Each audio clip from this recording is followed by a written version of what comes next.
شرور أنفسنا ومن سيئات أعمالنا من يهده الله فلا مضل له ومن يضلل فلا هادي له أي فلن تجد له وليا مرشدا ونشهد أن لا إله إلا الله وحده لا شريك له والذي لا ضد له ولا ند له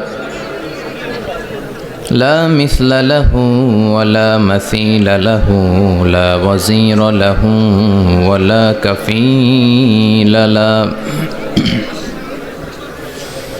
لا شبه له ولا شبيه له لا ولد له ولا والد له وهو الواحد الفرد الصمد لم يلد ولم يولد ولم يكن له كفوا أحد ونشهد أن سيدنا ونبينا وحبيبنا وبشيرنا ونذيرنا وطبيبنا وطبيب أرواحنا وحبيبنا وحبيب ربنا محمدا عبد الله ورسوله أرسله بالحق بشيرا ونذيرا وداعيا إلى الله بإذنه وسراجا منيرا أما بعد فقد قال الله تعالى في كلامه المجيد وفي فرقانه الحميد أعوذ بالله من الشيطان الرجيم بسم الله الرحمن الرحيم والضحى والليل إذا سجى ما ودعك ربك وما قلى وللآخرة خير لك من الأولى ولسوف يعطيك ربك فترضى إن الله وملائكته يصلون على النبي يا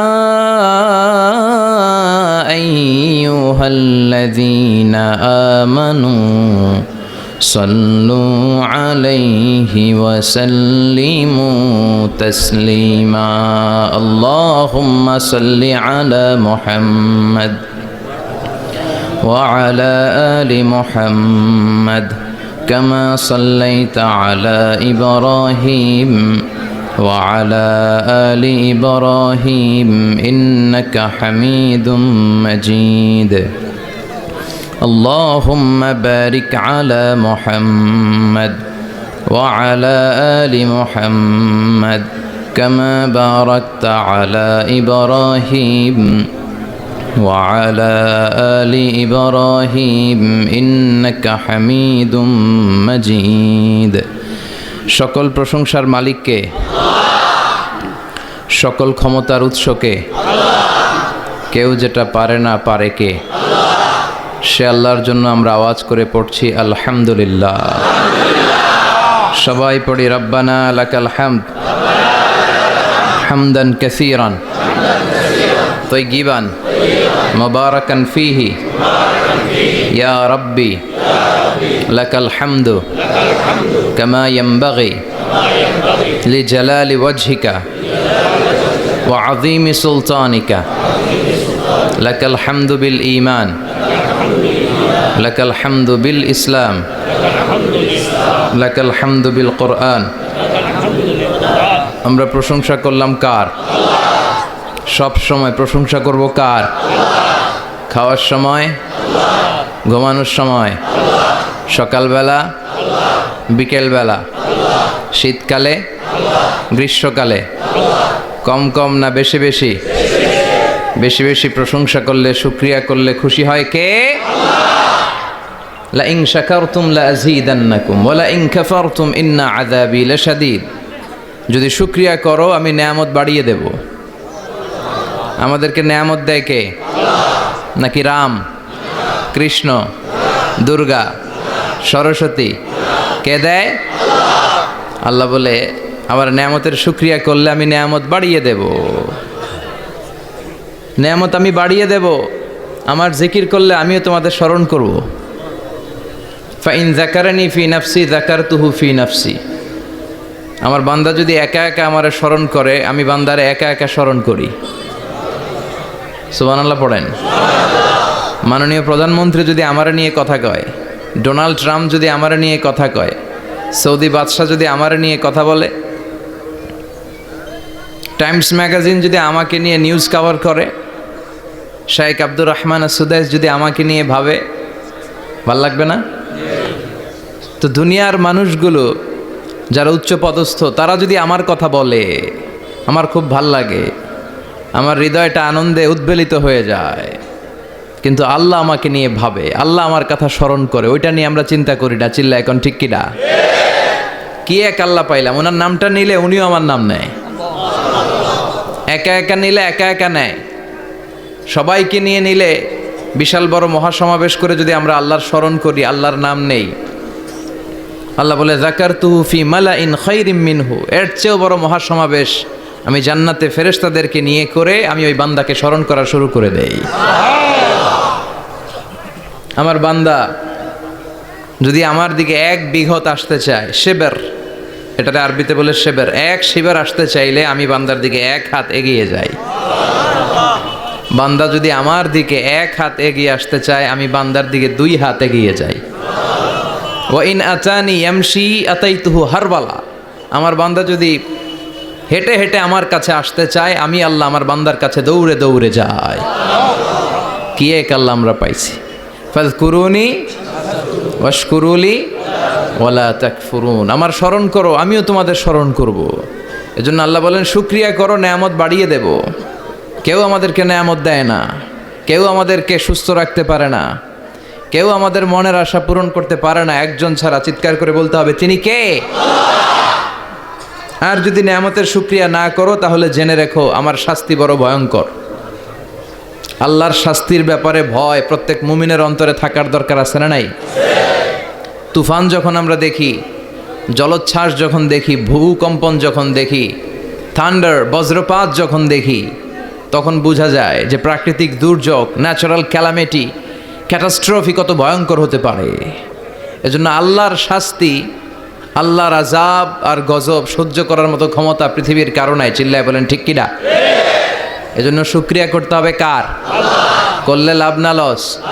আর করব কম কম না বেশি বেশি? আমরা শুকরিয়া করতে চাই না, আমরা অভিযোগ করতে চাই। কি করি? অভিযোগ, কমপ্লেইন। আমার এটা নাই, ওইটা নাই, এই পাইলাম না, সেই পাইলাম না, এরকম আছে না নাই? আল্লাহর বিরুদ্ধে অভিযোগ। বিশ্বনবী বলেন তোমার চেয়ে যে খারাপ অবস্থানে আছে তার দিকে তাকাও, অভিযোগ কমে যাবে। উনজুরু ইলা মান হুয়া আসফালা মিনকা। তোমার চেয়ে যে খারাপ অবস্থায় আছে একটু তাকাও না, একটু তাকাও, তোমার চারিপাশেই আছে। যে মুহূর্তে আমরা কথা শুনছি, এই মুহূর্তে অনেকে হাসপাতালের বেডে শুয়ে শুয়ে চিৎকার করছে, মৃত্যুর প্রহর গুনছে। ক্যান্সার, দুরারোগ্য ব্যাধি যার নাই কোনো অ্যান্সার। আমার বাড়ি নাই, আমি বাড়ি চাই, গাড়ি চাই, আরো টাকা চাই, আরো পয়সা চাই, আরো খ্যাতি চাই, আরো অনেক কিছু চাই। ক্যান্সারে আক্রান্ত রোগীটা কিচ্ছু চায় না, খালি বাঁচতে চায়। ওর বাঁচার বড় শখ। এই সুন্দর মায়ার পৃথিবী ছেড়ে ওর চলে যেতে মনে চায় না, ও শুধু বাঁচতে চায়। কিন্তু আমাদের এটা লাগবে, ওইটা লাগবে, ওইটা লাগবে। এজন্য ক্যান্সারে যারা আক্রান্ত একটু তাকান না, হাত নাই পা নাই, একটু তাকান কিভাবে তারা লাইফ লিড করে। শেখ সাদি বালাগাল উলা বিকামালিহি একটা কবিতা লিখে বিখ্যাত হয়েছেন। পার্সিয়ান পয়েট, ইরানি কবি। ওনার আর্থিক দৈন্যতা যাচ্ছিল কিছুদিন ধরে, ওনার আর্থিক কিছু সমস্যা, টাকা পয়সা নাই, ফলে ওনার জুতা ছিঁড়ে গিয়েছে, পায়ে জুতা নাই, খালি পায়ে হাঁটে। আর মনে বড় আফসোস, মনে বড় দুঃখ, আমি এত বড় কবি, আমার পায়ে জুতা নাই, আমার পায়ে কি নাই। তো একবার ঘর থেকে বের হয়ে দেখে একটা লোক ভিক্ষা করে খাচ্ছে, ওর দুইটা পাই নাই। শেখ সাদির কি নাই? ভিক্ষুকের কি নাই? ভিক্ষুকের দশা দেখে সেজদায় পড়ে গিয়েছে। সেজদায় লুটিয়ে পড়ে আল্লাহরে বলে, আল্লাহ শুকুর, আলহামদুলিল্লাহ, বেশ ভালো আছি। এজন্য উনজুর ইলা মান হুয়া আসফালা মিনকা, তোমার চেয়ে যে খারাপ অবস্থানে আছে তার দিকে তাকাও। ঋণের বোঝা কাঁধে এত বেশি, প্রতিদিন বাড়িওয়ালা এসে তাড়া করে, ভাড়া দিতে পারে না, এরকম লোক আছে না নাই? গ্যাসের বিল দিতে পারে না, বিদ্যুতের বিল দিতে পারে না, স্ত্রীকে একটা শাড়ি কিনে দিতে পারে না, বাচ্চাদের 3 মাসের 4 মাসের বেতন ভাড়া জমা হয়ে আছে, দিতে পারে না। কত সুখে আছি আমরা, কত শান্তিতে আছি আমরা, শুকুর গুজার হতে চাই না, শুধু অভিযোগ আর অভিযোগ। আল্লাহ বলে অভিযোগ বাদ দিয়ে দাও। বিশ্বনবী বলেন, তোমার চেয়ে যে খারাপ অবস্থানে আছে একটু ওইদিকে তাকাও, তাহলে দেখবে তুমি অনেক ভালো আছো। এজন্য সব সময় সুখে দুঃখে সর্বাবস্থায় আমরা প্রশংসা করব একজনের, তিনি কে? আর প্রশংসা করলে নেয়ামত বাড়ায় দেয় কে? আর প্রশংসা না করলে শাস্তির জন্য অপেক্ষা করতে হবে। যাহারাল ফাসাদু ফিল বাররি ওয়াল বাহরি বিমা কাসাবাত আইদিন নাস, জলে স্থলে যে জলোচ্ছ্বাস, ভূমিকম্প, অগ্নিকাণ্ড, খরা, দুর্ভিক্ষ এগুলো চলে, এই মহামারী, নানা ধরনের নতুন রোগ, এগুলো আমাদের হাতের কামাই। এগুলো কি আমাদের হাতের কামাই। আমরা যদি আল্লাহওয়ালা হয়ে যাই, আল্লাহর জামিনে যদি আল্লাহর দিন কায়েমের চেষ্টা করি, আল্লাহর দেয়া কোরআন অনুযায়ী যদি জীবন চালাই, আমাদের জীবনটারও শান্তিময় করে দিবে কে? আমাদের ধর্মের নামই তো শান্তি। ধর্মের নাম কি? ইসলাম। ইসলাম মানে কি? বিশ্বনবী রাজা বাদশাদের কাছে যখন চিঠি লিখতেন, তিনি প্রথমে শান্তির কথা শোনাতেন। সুবহানাল্লাহ পড়েন। দেখেন কত সুন্দর ধর্ম। আর আমাদেরকে ওরা শান্তি শিখায়, আমাদেরকে মানবাধিকার শিখায়। মানবাধিকারের কথা, শান্তির কথা মানায় একজনের মুখে, তিনি হচ্ছেন মুহাম্মদ সাল্লাল্লাহু। গোটা বিশ্ব তার কাছে ঋণী, তার কাছে কৃতজ্ঞ। তিনি শুধু দিয়েছেন, নেন নাই। সুবহানাল্লাহ পড়েন। তিনি বলেছেন, সালামুন আলা মানিত্তাবা আল হুদা। যাদের কাছে বিশ্বনবী চিঠি পাঠাতেন, তিনি লিখতেন সালাম, মানে শান্তি, শুরুতেই শান্তি। কাদের প্রতি? আলা মানিত্তাবা আল হুদা, যারা হেদায়েতকে অনুসরণ করে। রাজা বাদশাদের কাছে বিশ্বনবী চিঠি পাঠাতেন, শান্তির বাণী পাঠাতেন, তারপর লিখতেন আসলিম তাসলাম, ইসলাম মানো শান্তিতে থাকবা।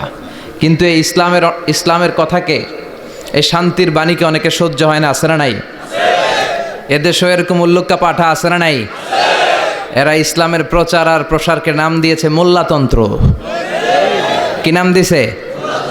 ইসলামের বিজয় এদের ভাল লাগে না, ইসলামের গণজোয়ার অগ্রযাত্রা এদের ভাল লাগে না। আল্লাহ বলে, মুতু বিগাইযিকুম, তোদের রাগ, তোদের ক্রোধ, তোদের আফসোস নিয়ে তোরা মর, ইসলামের তোরা কিচ্ছু করতে পারবি না। চিল্লায় বলেন ঠিক কি না? জগৎ বিখ্যাত মুহাদ্দিস আহমদ শফিকে গালি দেয়, সংসদে বসে, আছে না নাই? ইসলামের নাম দিয়েছে মোল্লাতন্ত্র। এই মোল্লা না থাকলে তোর কানে আজান দেওয়ার কেউ ছিল না। এই মোল্লারা না থাকলে তোর বাবা মার বিয়ে পড়িয়ে তোকে হালাল পন্থায় দুনিয়াতে আনার কেউ ছিল না। এই মোল্লারা না থাকলে জানাজাটা দেওয়ারও তোর শেষকালে কেউ থাকবে না। চিল্লায় বলেন ঠিক কিনা? সে ইসলামপন্থীদের গালি দেয়, আহমদ শফির মতো এত বড় জগৎ বিখ্যাত মুহাদ্দিসকে গালি দেয়। কিন্তু বাংলার জমিনের তাওহীদ প্রিয় মুসলমান এদের কথায় কান দেয় না। এরা কাদের লেজে পাড়া দিয়ে ক্ষমতায় গিয়েছে সবার জানা আছে। চিল্লায় বলেন ঠিক কিনা? বাংলার জমিনের লোকজন তাহাজ্জুদ পরে দোয়া করে, আল্লাহ ঘরে ঘরে আহমদ শফি দাও, ঘরে ঘরে আল্লামা সাইদি দাও, ঘরে ঘরে মুফতি আমিনী দাও, ঘরে ঘরে দেশপ্রেমিক আল্লাহওয়ালা নবীওয়ালা কোরআনওয়ালা লোক দাও, চিল্লায় বলেন ঠিক কিনা। সংখ্যালঘুদেরকে নাকি মুসলমানরা অ্যাটাক করে, জীবনে শুনছেন? কোনো দাড়িওয়ালা টুপিওয়ালা, আলিয়া মাদ্রাসার ছাত্র, কওমি মাদ্রাসার ছাত্র, কোনো ইসলামী আন্দোলনের কর্মী, এটা জামাতি বলেন, হেফাজতি বলেন, আহলে হাদিস বলেন, কওমি বলেন, আলিয়া বলেন, মন্দির ভাঙ্গা, মূর্তি ভাঙ্গার সাথে ইসলামের পক্ষের শক্তির কোনো সম্পর্ক নাই, চিল্লায় বলেন ঠিক কিনা। ইসলামের পক্ষের শক্তি মন্দির পাহারা দেয়, তারা সাম্প্রদায়িক সম্প্রীতিতে বিশ্বাসী, কোনো দাঙ্গা হাঙ্গামা সন্ত্রাসবাদে ইসলাম বিশ্বাস করে না, চিল্লায় বলেন ঠিক কিনা। সে কাদিয়ানীদের পক্ষে কথা বলে, বিশ্বনবী যে শেষ নবী এটা ওরা স্বীকার করে না। কাদিয়ানীরা, মির্জা গোলাম আহমদ কাদিয়ানী নাম শুনছেন না? পাঞ্জাবে তার জন্ম। এই বেয়াদবটা প্রথমে দাবি করেছে আমি শেষ নবী, এরপর সে দাবি করেছে আমি ইমাম মাহাদি, এরপর দাবি করেছে আমি ঈসা আলাইহিস সালাম। এই বেয়াদবটা পায়খানার ট্যাঙ্কি ভাঙ্গা এরপরে পড়ছে, ওইটার ভিতরে গু খাইয়া মরছে। নবীরা যেখানে মারা যায়, নবীরা পবিত্র, নবীরা যেই জায়গাটায় মরে ওই জায়গাটাও পবিত্র। বিশ্বনবী পবিত্র না? বিশ্বনবী মা আয়েশার ঘরে ইন্তেকাল করলেন, ওই জায়গাটা পবিত্র না? গোটা বিশ্বের নবী প্রেমিক লোকেরা বিশ্বনবীরে সালাম দিতে যায়, মসজিদে নববীতে সালাত পড়তে যায়, চিল্লা এখন ঠিক কিনা। নবীরাও পবিত্র, নবীরা যেই জায়গায় মরে এরাও পবিত্র। কিন্তু এই মির্জা গোলাম আহমদ কাদিয়ানী, সে বিশ্বনবী যে লাস্ট মেসেঞ্জার এটা সে মানে না, এজন্য ওর মৃত্যু হয়েছে পায়খানার টাঙ্কির ভিতরে। 100 বছরের পচা ময়লা গু খাইতে খাইতে ও দুনিয়া থেকে বিদায় নিয়েছে। মেথর আনা হয়েছে ওকে উঠানোর জন্য, উঠায় ফেলবে, ধরবে আবার থপাস করে পড়ে। আল্লাহকে জনমের গু খা। ওই কাদিয়ানীদের পক্ষ নিচ্ছে এই বেয়াদবটা, চিল্লা এখন ঠিক কিনা। কাদিয়ানীরা এদেশের জনগণ, এদেশেই থাকবে, তবে ওরা ওদের পরিচয় আইডেন্টি ক্রাইসিস নিয়ে থাকতে পারবে না। ওরা হয় বিশ্বনবীকে শেষ নবী হিসেবে মেনে মুসলমান হিসেবে থাকবে, আর বিশ্বনবীকে যদি লাস্ট মেসেঞ্জার হিসেবে না মানে ওরা কোন ধর্মের লোক সেটাও প্রকাশ করে দিতে হবে, চিল্লায় বলেন ঠিক কিনা। আপনার ইসলাম সহ্য হয় না, আপনার আলেম ওলামা সহ্য হয় না, আপনার কাদিয়ানীদেরকে সহ্য হয়, এটাই প্রমাণ করে আপনি কাদিয়ানীদের দালাল। এই বাংলার জমিন এটা ইসলাম প্রিয়দের জমিন, যে জমিনে আল্লাহু আকবার ধ্বনির সাথে সূর্য উঠে যায়, আল্লাহু আকবার ধ্বনির সাথে সূর্য ডুবে যায়, সে দেশে আর কিছু থাকবে না, থাক ইসলাম থাকবেই, আর কিছু থাকবে না, থাক কোরআন থাকবেই। এদেরকে প্রশ্রয় দিলে এরা বলে মসজিদ বন্ধ করো, মাদ্রাসা বন্ধ করো, কয়দিন পরে বলবে আজান বন্ধ করো, এরপরে আবদার তুলবে দাড়ি রাখা বন্ধ করো, তারপরে বলবে মুসলমানদের নাম রাখা বন্ধ করে দাও। এজন্য এই আবদার শুনতে মুসলমানরা রাজি নয়, চিল্লায় বলেন ঠিক কিনা। এদেরকে প্রতিহত করতে রাজি আছে মুসলমান? কারা কারা রাজি? দুহাত উঁচু করে আল্লাহর দেখাও।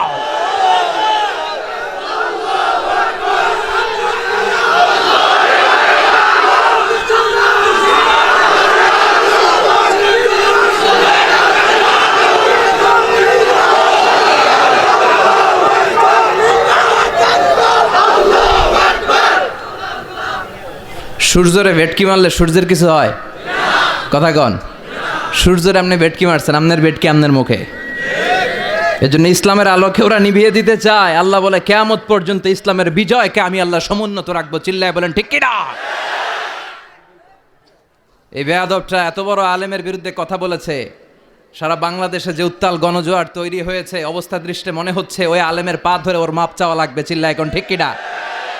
বাংলাদেশে একটা কথা কয়, নিন্দে পাখি পিন্দে, কথা বলেন।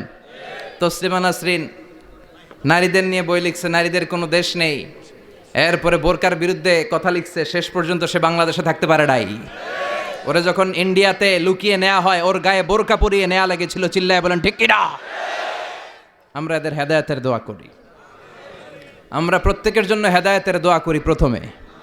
আর যদি হেদায়েত নসিবে না থাকে, কারুন, সাদ্দাদ, নমরুদ আর ফেরাউনের যে দশা হয়েছে, বাংলার জমিনের ইসলাম বিরোধী এই বেহায়াদের ওই দশা আল্লাহ তুমি করে দাও। ইসলাম হচ্ছে শান্তির ধর্ম, আমরা সবসময় সাম্প্রদায়িক সম্প্রীতি, ভালোবাসা এটাতে বিশ্বাসী। হিন্দুরা ঢোল বাজায়, আমরা কিছু বলি না, আমরা তাফসীর মাহফিল করি, ওদের যারা ভদ্র তারাও কিছু বলে না, ঠিক কিনা। এই ইসলাম বিরোধীরা এরাই হিন্দু মুসলমানদের মধ্যে যে সম্প্রীতি এটাকে নষ্ট করতে চায়। কিছুদিন পর পর এরকম কিছু আবাল আর উল্লুক্কা পাঠার আগমন ঘটে, দেশের মানুষের ঘাম ঝরা এই পয়সা দিয়ে সংসদের প্রতিটা সেকেন্ডের প্রতিটা মিনিটের দাম আছে। তোর মতো বেয়াদবের কথা শোনার জন্য বাংলাদেশ বসে নাই। আল্লাহ এগুলার হেদায়েত দাও, হেদায়েত নাসিবে না থাকলে হালাক করে দাও। সব সময় আমাদেরকে তুমি ইসলামের পক্ষে থাকার তৌফিক দান করো। আমরা যেন শান্তির ধর্মের ইমেজকে গোটা বিশ্বব্যাপী ছড়ায় দিতে পারি, তুমি তৌফিক দাও। বেজুড়া উত্তরপাড়া আদর্শ যুব সংগঠনের উদ্যোগে 10ম বার্ষিক তাফসিরুল কোরআন ও দোয়ার মাহফিল, কবরস্থান সংলগ্ন জামে মসজিদ ও ফুরকানিয়া মাদ্রাসা। কবরস্থান কোন দিকে? আসসালামু আলাইকুম আহলাদ দিয়ার। আল্লাহ সবাইকে তুমি মাফ করো। আজকের প্রোগ্রামের সভাপতি আলহাজ মোহাম্মদ ফয়েজ আহমেদ সাহেব আসছে। ওয়ালাইকুম আসসালাম। সহ সভাপতি জনাব হাজি মোহাম্মদ মনু মুন্সি। মনু, আচ্ছা মনু কই? মনু ভাই আপনি? আলহামদুলিল্লাহ। বরিশালের ভাইয়ের আবার এই শব্দটা খুব পছন্দ করে, তাই না? এরা কি বলে? মনু। সুবহানাল্লাহ বলবেন না? দেখেন, এক দেশের গালি আরেক দেশের বলি, কি ভাষার ডাইভার্সিটি। এজন্য যাবেন মাঝে মাঝে শীতকালে শিক্ষা সফরে যাবেন অথবা পিকনিকে যাবেন, যে দেখবেন যে চট্টগ্রামে যখন কোনো রেস্টুরেন্টে খেতে বসবেন, ওখানকার বেয়ারা বা ওয়েটারগুলো যখন খাবার দেয় কিভাবে বলে। তারপর সিলেটে যখন যাবেন, এরা একেবারে সব কগুলারে খ বানায় ফেলায়। হ্যাঁ, তো এটা বলে। এরপরে রংপুরের দিকে গেলে আরেক ধরনের কথা বলে। বরিশালে কখনো ঘুরতে গেলে দেখবেন ওখানকার লোকেরা, ওখানকার জীববৈচিত্র্য, প্রাকৃতিক সৌন্দর্য আলাদা। এক বাংলাদেশ, আমাদের দেশটা অনেক ছোট্ট কিন্তু সৌন্দর্যের লীলাভূমি। সুবহানাল্লাহ পড়েন। এমন কিছু নাই যে দেয় নাই। কি পাহাড়, কি সাগর, কি নদী, কি সবুজ। সমস্যা হয়েছে দুর্নীতি। সমস্যাটা কি? আমি 5.5 বছর ধরে মালয়েশিয়াতে থাকি। আল্লাহ মালয়েশিয়ারে যা দিছে এর চেয়ে অনেক ঢের গুণ বেশি আমাদেরকে দিয়েছে। আমাদের দেশের পর্যটন মোটেল, পর্যটন কর্পোরেশন আর ট্যুরিজম যে মিনিস্ট্রি আছে, এটা যদি সুন্দর প্ল্যান করে এই দেশটার কাজে লাগাতে পারতো, আমরা ট্যুরিস্টদেরকে জায়গা দিয়ে কুলাতে পারতাম না। আমাদের দেশের ছেলেপেলেরা যেগুলো লেখাপড়া করে না, এগুলো কামলা দিতে যায় বিদেশ। এই দেশটারে সাজাইলে এখানে ট্যুরিজমকে দেখাশোনা করার জন্য আমাদের প্রত্যেকটা ছেলের কর্মসংস্থানের ব্যবস্থা হয়ে যেত। এগুলো নিয়ে চিন্তা নাই। এরা ঘুরতে যায় পৃথিবীর বিভিন্ন দেশে, দেশ নিয়ে চিন্তা নাই। আল্লাহ আমাদের নেতাদেরকে তুমি হেদায়েত দাও। এজন্য ঘুরবেন, দেশটাকে ঘুরবেন। আমি আমার ছোটবেলাতেই পুরো বাংলাদেশ ঘুরে ফেলছি। আমি যখন দাখিল, আলিম, এসএসসি, এইচএসসি দেই, তখনই আমি বাংলাদেশ কাভার। কারণ ঘুরতে খুব পছন্দ হতো। কত সুন্দর দেখার মতো জায়গা আল্লাহ বাংলাদেশে রেখেছে। আপনি পঞ্চগড়ে গেলে দেখবেন কাঞ্চনজঙ্ঘা, ওখানে দাঁড়ালে আকাশটা ক্লিন থাকলে হিমালয়ের পাহাড় দেখা যায়। বাংলাদেশ থেকে দাঁড়িয়ে কাঞ্চনজঙ্ঘা থেকে হিমালয় দেখা যায়। ওই জায়গাটারে যদি ট্যুরিজমের জন্য প্রমোট করা হতো, lakh lakh tourist Europe America থেকে ছুটতো। এখন এই দেশে আসে না, সিকিউরিটি নাই, কোনো নীতিমালা নাই, কোনো নিয়ম কানুন নাই। এজন্য এই দেশে আল্লাহর রহমত নাই। একের পর এক গজব দিয়ে আল্লাহ আমাদেরকে পরীক্ষা করছে। চিল্লা এখন ঠিক কিনা? আল্লাহ তুমি গজব থেকে বাঁচাও, তোমার রহমত নাজিল করো, আমাদের সবাইকে মাফ করো। আজকের প্রোগ্রামের প্রধান অতিথি জনাব মোহাম্মদ মাসুদ আলম, চেয়ারম্যান বিআরডিবি ব্রাহ্মণপাড়া উপজেলা পরিষদ। প্রধান আকর্ষণ ডক্টর মুফতি আবুল কালাম আজাদ বাশার চলে আসছে আলহামদুলিল্লাহ। মুহাদ্দিস, মাদিনাতুল উলুম কামিল মাদ্রাসা, ঢাকা। চমৎকার আলোচনা করে। বাশার ভাইয়ের আলোচনা অসাধারণ। যেটা বোঝানো শুরু করবে, আপনি না বোঝা পর্যন্ত বুঝায় ছাড়বে, খাওয়ায় ছাড়বে, হজম করায় ছাড়বে। এরকম শিক্ষকের দরকার আছে না নাই? আমাদের এই শিক্ষকগুলোর সাথে সম্পর্ক রাখা দরকার, যারা কোরআন থেকে কথা বলে, মানুষকে বুঝায়, একটার পর একটা ঝামেলাপূর্ণ বিষয়কে কোরআন সুন্নাহর আলোকে খোলাসা করে দেয়। আমাদের চোখের সামনে ইসলামের নীতিমালা ফকফকে হয়ে যায়। আল্লাহ তুমি আমার প্রিয় ভাই ডক্টর মুফতি আবুল কালাম আজাদ বাশার ভাইকে কোরআনের জন্য কবুল করো, হায়াত দারাজ করো, তাকে তুমি সুস্থ রাখো। আমাকে রেখেছেন প্রধান বক্তা, খুব খুশি হয়েছি। ডক্টরও লাগান নাই, আল্লামাও লাগান নাই, আমি যা তাই লিখছেন। মোহাম্মদ মিজানুর রহমান আজহারি, অনেক শুক্রিয়া। এই ডক্টর ফক্টর লাগাবেন না, আল্লামাও লাগাবেন না। আমার ডক্টরেট শেষ হয় না এখনো, আর আমি আল্লামাও নই, কিন্তু লাগায় ফেলায় আল্লামা। আল্লামা বেসিক্যালি একজন, চিল্লায় বলেন তিনি কে? তবে হ্যাঁ, মানুষের মধ্যেও যারা অনেক জ্ঞানী, অনেক পড়াশোনা করেছে, তাদেরকেও অনেকে আল্লামা বলে, কিন্তু আমাকে এটা বলবেন না, আমি অত বড় জ্ঞানী লোক নই। আমি একজন কোরআনের শিক্ষার্থী, আমি শিখছি, শিখেই যাব আজীবন। তো আল্লামা হচ্ছে আল্লাহ। এবং নিজেকে ছোট রাখা, ছোট করাটা বিশ্বনবী পছন্দ করতেন। বিশ্বনবী বলতেন, আল্লাহ আমার চোখে আমারে ছোট বানাও, মানুষের চোখে আমারে বড় বানাও। আর আল্লাহও চায় আপনি আপনারা ছোট করেন। আল্লাহর এটা দেখতে বড্ড ভাল লাগে যে আমার বান্দা ছোট হয়ে থাকতে চায়। মান তাওয়াদা তারাফা, যে নিচে নামতেছে আল্লাহ টাইনা উঠায়, আর যে উঠতেছে আল্লাহ থাপ্পড় মেরে নিচে নামায়। কথা কন। মুসা আলাইহিস সালাম, সহিহ বুখারীর বর্ণনা, বনি ইসরাইলের লোকদের মাঝে ওয়াজ করতেছিলেন, এরকম নসিহত করছিলেন। তো একজন দাঁড়িয়ে বলল, ইয়া নবী আল্লাহ মুসা, মান আ'লামুন নাসি ফিল আরদ। হে মুসা নবী, জানতে বড় মনে চায় বর্তমান পৃথিবীর সবচেয়ে বড় জ্ঞানী কে? মুসা আলাইহিস সালাম কয় আমি। মুসা আলাইহিস সালাম কি বললেন? আনা। আসলে কথাটা ঠিক। আল্লাহ যখন যে নবীকে পৃথিবীতে পাঠায়, তখন তাকে সবচাইতে বেশি জ্ঞান দিয়ে পাঠায়। সে হিসেবে ঠিকই উনি সবচেয়ে জ্ঞানী, কিন্তু উনি এইভাবে নিজেকে সবচেয়ে বড় জ্ঞানী বলে দিবে, এটা আল্লাহর পছন্দ হয় নাই। আল্লাহ চেয়েছিলেন মুসা আলাইহিস সালাম যেন বলে আল্লাহু আ'লাম, আল্লাহই জ্ঞানী। সুবহানাল্লাহ কইবেন না? কিন্তু তা না করে উনি কি করলেন? যখন বলল সবচেয়ে বড় জ্ঞানীকে, উনি হুট করে কি বলে ফেললেন? আনা, আমি। আল্লাহ এটা পছন্দ করেনি। আল্লাহ ডেকে বললেন, মুসা ইউ আর অ্যাবসলিউটলি রং, তুমি ভুল করেছো, তুমি সবচেয়ে জ্ঞানী নও, তোমার চেয়ে বড় জ্ঞানী আছে। সুবহানাল্লাহ পড়েন। তার মানে জানার কোনো শেষ নাই, জাননেওয়ালার উপর জাননেওয়ালা আছে। আর সবচেয়ে বড় জাননেওয়ালা কে? মুসা আলাইহিস সালাম রে আল্লাহ বললেন, মুসা তোমার চেয়ে বড় জ্ঞানী আছে, তার নাম হচ্ছে খাদির। কি নাম? আরো জোরে বলেন, কি নাম? খাদির। উনি কোনো জায়গায় বসলে ওখানে ঘাস লতা পাতা যদি শুকনো থাকতো, ওনার বরকতে ওগুলো সবুজ হয়ে যেত, এজন্য ওনার নাম খাদির। কিন্তু আমরা বলি খিজির। আমরা কি বলি? খিজির। আল্লাহ বললেন, ইযহাব ইলা মাজমাইল বাহরাইন, দুই সাগরের মিলন কেন্দ্র